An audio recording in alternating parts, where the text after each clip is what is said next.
introduction to momentum, we understand that momentum is a vector unit. Because momentum is a vector unit, direction matters. So when we said that the sum of the momentums in the x direction initially must be equal to the sum of the momentums in the x direction at the end, we recognize that this is because momentum is a vector unit. And therefore, it also came paired with something like the sum of the momentums in the y direction initially must be equal to the sum of the momentums in the y direction finally. Okay? You guys then went ahead and, rather than trying to show this in example problems or in notes, your first experience with it was actually in the lab. So you tried to then show this concept in reality before actually doing any practice problems. So now we want to be able to take the ideas you've been working on the last 3 days and make them a little bit more concrete to show, well, what does that actually look like when we're not trying to figure it out and we're not trying to take data at the same time. So I'm just going to go ahead and jump into a practice problem. And let's say we've got, what's a good way to do this? We're going to start out with an elastic example. And for some reason, the only elastic example I ever really come up with are pool balls. And we start with a cue ball, and we're going to take a shot at a numbered ball. So typically, for most pool sets, the cue ball has a mass of 0.17 kilograms, whereas a numbered ball has a mass of 0.16 kilograms for standard sized pool sets. Just looking at the mass differences there, what does that tell you about how they're going to collide, or what kind of results we should expect after collisions? Right, there's, unless we have some kind of spin on the ball to account that we have to account for, the cue ball will always continue to move after a collision.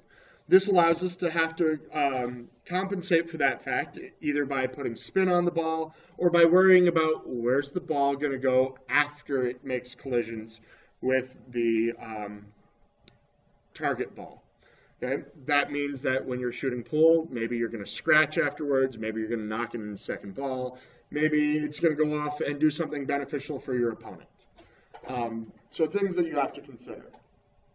So in order to make a pool ball go into a new direction in a game of pool, you can't hit it head on. If you hit the ball head on, it's going to go in a straight line. So in pool, instead of hitting it straight on, we create glancing blows.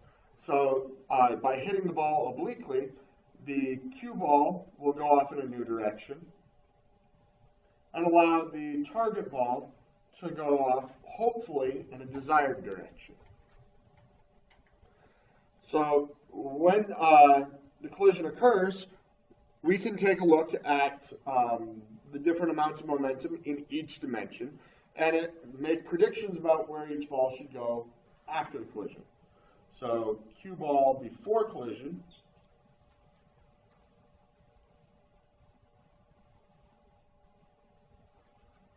in our example, we'll say is traveling at 4 meters per second.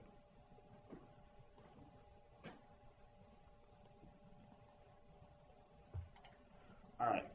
If we are trying to land in a location over here, so we'll say our pocket's in this location, and if we were to measure it out, I'm going to grab a different color here. Oh, okay, green. Granted, you guys probably aren't going to be able to see a difference between the blue and the green. Can you tell a difference? Yeah. A little bit? All right. So we're going to say that this needs to go off at 35 degrees in order to make it into the pocket. Okay? Now, we also said that this one was traveling at 4 meters per second. And when we are working with elastic collisions, one of the things that makes these difficult is in order to actually predict where this is going to, or predict where the other ball is going to go, we need a little bit more information. We're not going to ask you guys to work through the large derivation of a two-dimensional collision equation based on kinetic energy, because that's way more time-consuming than anyone wants to deal with. So we are going to look at this in terms of having measured one piece of information. So let's say that we know this ball is going to come off the collision with, it's probably going to be a little bit slower, or sorry, a little bit faster. We'll say 3.2 meters per second at 30 degrees. There are two ways to approach doing this problem. We can approach this geometrically to figure out what's the new piece going to be, or we can approach it mathematically. Geometrically, what we'd be looking at is an understanding that the total momentum before the collision must be the momentum of the cue ball. So 0.17 times 4. And I'm now wanting my calculator.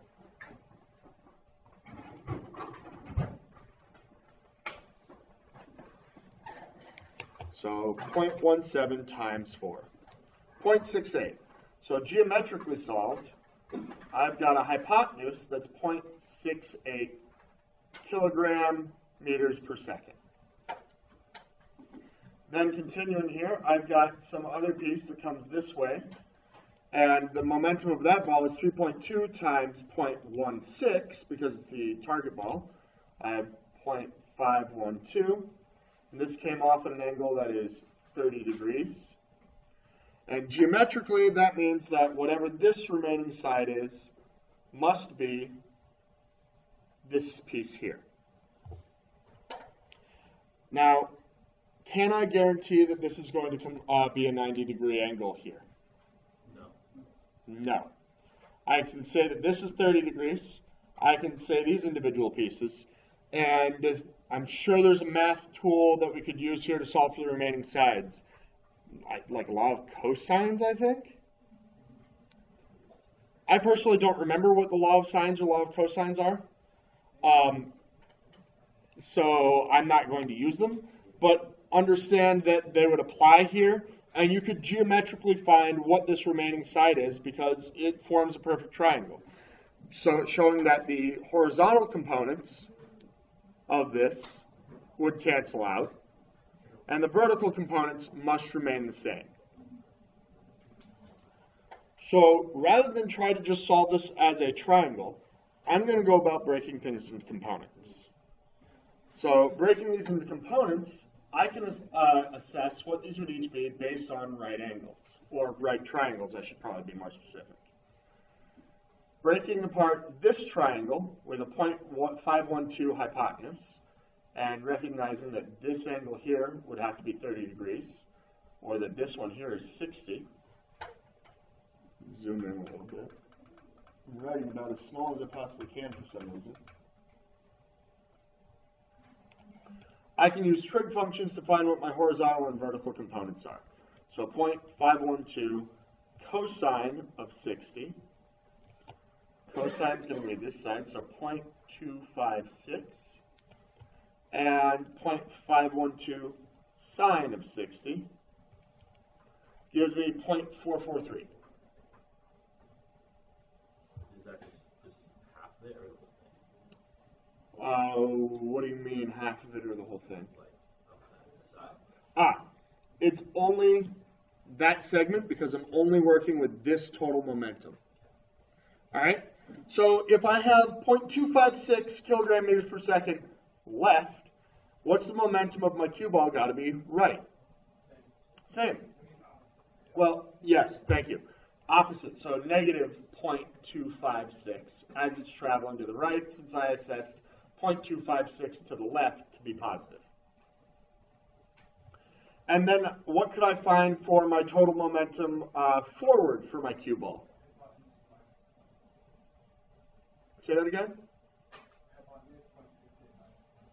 Good. So 0.68 minus 0.443, so 0.68 minus that value yields 0.237. So why are you subtracting those two? Because I know that the forward momentum must add up to 0.68. So since the total must be 0.68 and the numbered ball only had 0.443, that means that the cue ball must have had 0.237. So we can then figure out what our total value is, and we can even figure out an angle here for the cue ball's new direction.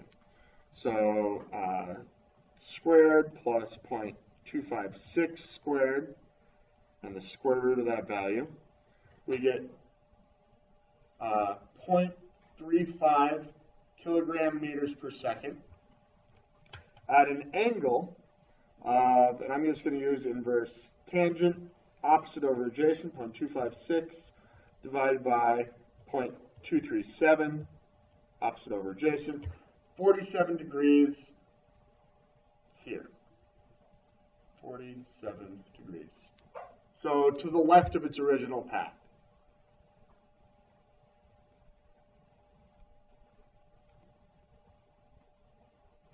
Original path. Sure. So are you with me on finding the hypotenuse for 0.35?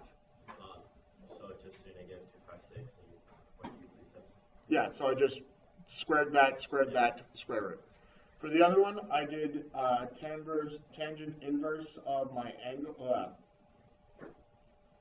tangent inverse of opposite 0.256 over adjacent 0.237 was equal to my angle. Therefore, punching that into a calculator, my angle comes up as 47 degrees. Since I know that this angle right here is left of my straight forward direction, and I know the ball is going to probably glance off in this direction, I can say 47 degrees left of the original path. So if the original path was coming this way, the cue ball is going to go left of that direction. That clarify it? Okay. Other questions? Why was it the tangent? Opposite over adjacent. I didn't deal with the hypotenuse when I solved for it. Okay? This would be significant to know for a pool player because this would tell you what you're really, as a pool player, the velocity of the cue ball afterwards is significant because you want to know, are there going to be other collisions? But more importantly, the direction of the cue ball after your collision. Because you want to know, is it going to scratch? Is it going to hit the 8-ball? Is it going to knock an opponent's ball in? Something rather important for you. All right, questions about solving this kind of problem? All right, let's try an inelastic one. So it's usually easier. I think so.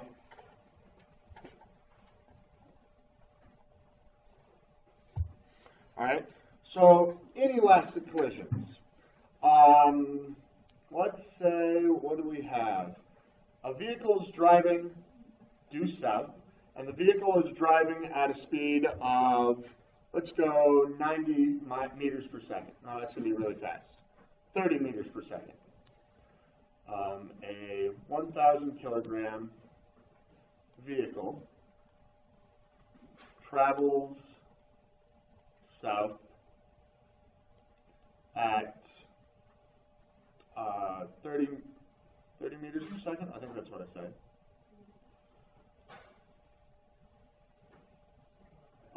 Passing through an intersection. It's only like 45 miles an hour. Yeah.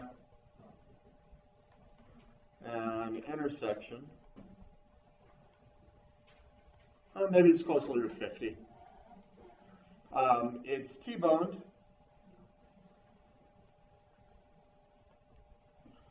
by an 800 kilogram vehicle traveling, let's go 40 meters per second. Sports cars always go faster for some reason. Lighter, faster. Yep, makes sense. All right. When the two vehicles collide, let's say that they stick together because a crumple zone is intended to smash. So the lighter vehicle coming into the side of it may stick with it. We want to know where they're going to go after the collision. Where will the vehicles go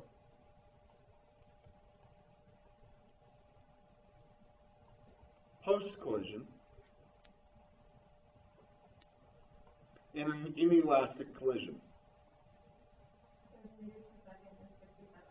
67? All right, thank you. So highway speeds. Okay. I was significantly low. All right. All right, so we've got one coming down at 30 meters per second with 1,000 kilograms. So the total momentum, 30,000. Say again? The other guy's going 90? Okay. Makes sense. Oh, is that guy traveling on the highways going way too fast? All right, and this guy's going to be traveling with a total momentum of 32,000 kilogram meters per second.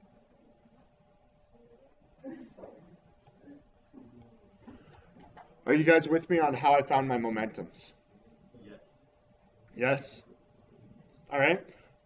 Inelastic's nice and easy because now I just have to turn this into a right triangle. So I've got my 30,000 and I've got my 32,000. That means that the total afterwards is just going to be the hypotenuse.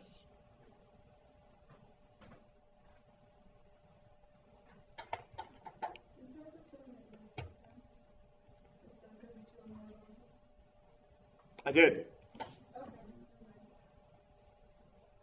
Good catch.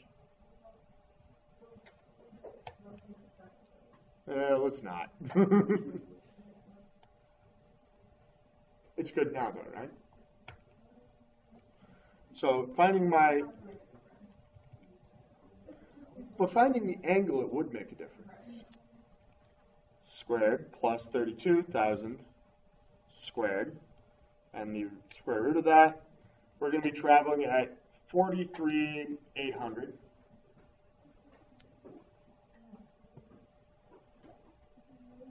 $43,900. Because I wanted to add my vectors tip to tail. Because by adding the vectors tip to tail, showing the angle that it's going to be traveling at is now much easier to put together. 43900. Good. And finding the angle we're traveling at, inverse tangent of 30,000 divided by 32,000. I get an angle of 43 degrees. If this was south, then this must be south of east. Wait, so can you write out that tangent step? Yep. So the tangent of my angle is going to be equal to opposite 30,000 over adjacent 32,000.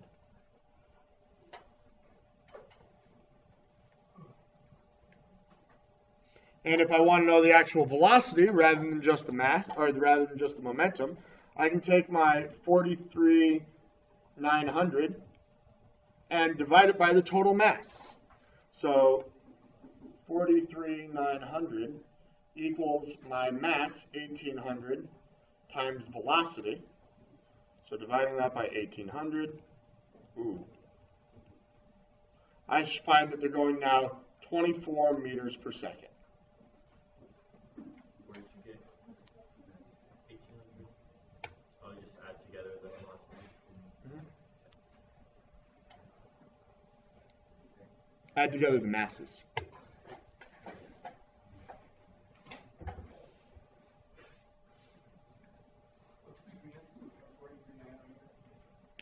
43,900 kilogram meters per second because it's a momentum.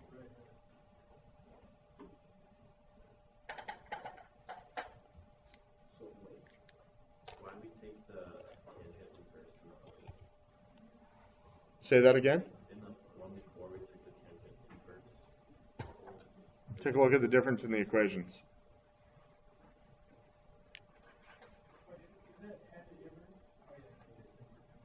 I just did one step more math in one case because I've just done the inverse tangent to move it to the other side here. Good with that? Okay. All right. So working these out, all you got to do is really find the total momentum in any individual dimension and break them into components if necessary. Questions on these? One more? Yeah. Okay.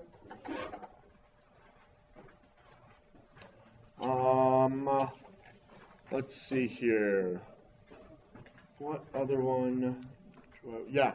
So will there ever be like an inelastic problem where one of the objects is already moving at an angle? Yeah, definitely. So let's try this one. You've got a canoe that's traveling. And your canoe is traveling with a total mass of, let's say, 400 kilograms. Riders included. Wait, so what is that? Is that a car? Oh,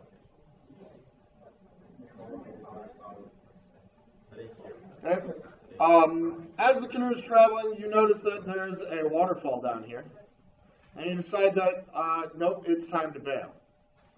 So rather than jumping straight back, you want to get closer to the shore. So you're going to jump back and at an angle, and you're going to jump off your canoe, traveling that way, at a nice 45-degree angle. And you can jump that direction at 5 meters per second. So your total mass of 400 kilograms, traveling at 6 meters per second. When you jump out at 5 meters per second, 45 degrees from the direction of the canoe.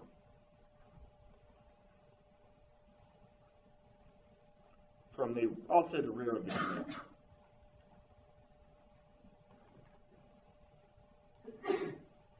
What is the canoe's new velocity?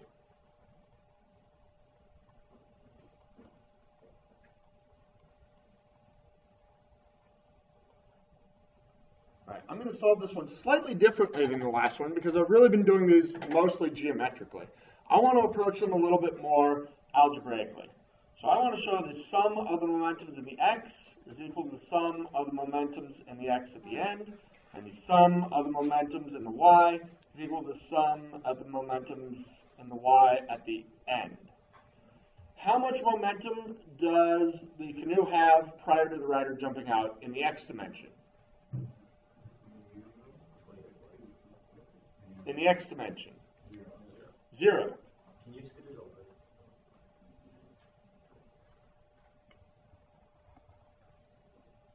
Better? Yeah. Okay. How much momentum does the canoe have in the y dimension prior to him jumping out? 400. How'd you get that? From 400 times 6. All right, so 2,400 kilogram meters per second. Okay, the guy jumps out. We're going to have to assign a mass to this person. Let's say they have a mass of 80 kilograms.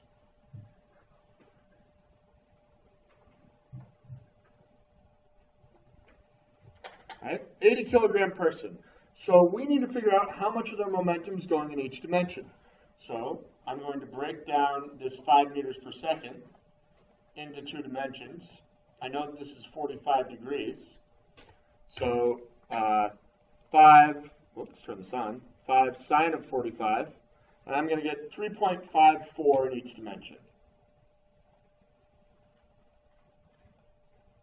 So how much momentum does the person have in the x dimension when they jump out?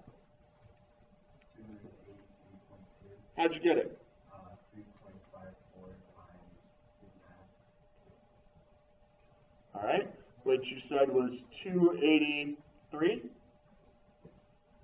Okay, So why are your two sides congruent? say that again, Why are the two sides like the same? because it's a 45-degree triangle.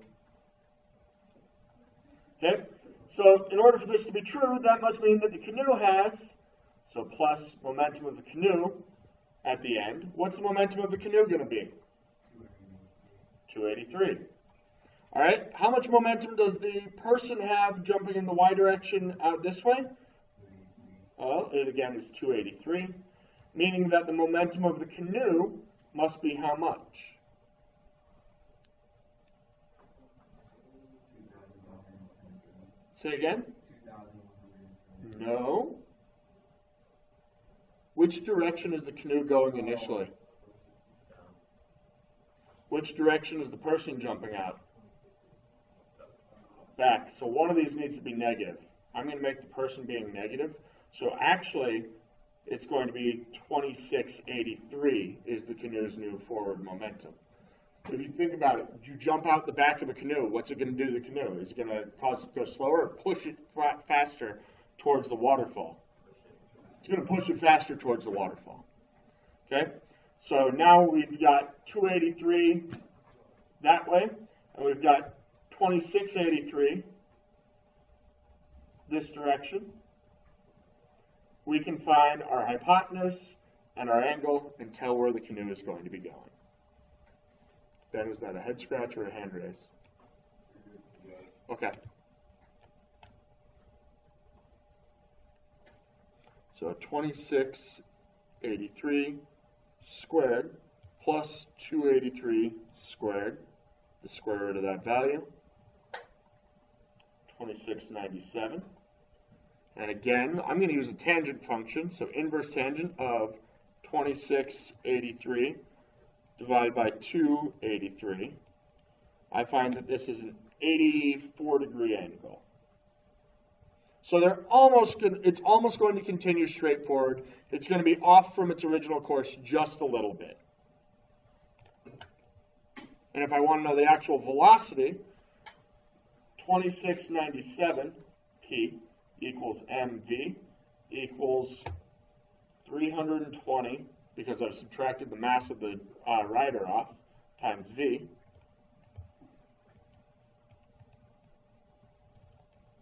divided by 320, which gives us 8.4 meters per second. That's for the canoe's new velocity. Yeah, absolutely. So really, I solved this one based on conservation of momentum, and it's hard to say if this is an elastic or an elastic collision because no collision really takes place. They just kind of jump out the back of a canoe. But you'll notice that here with our pool ball one, we solved very geometrically. We really concerned it with making sure that the triangles in the vector addition added up. Here, I really approached algebraically, showing the momentum before and after in each dimension. Both ways work. You can do either one on any problem, whichever one you feel more comfortable doing. All right. Questions about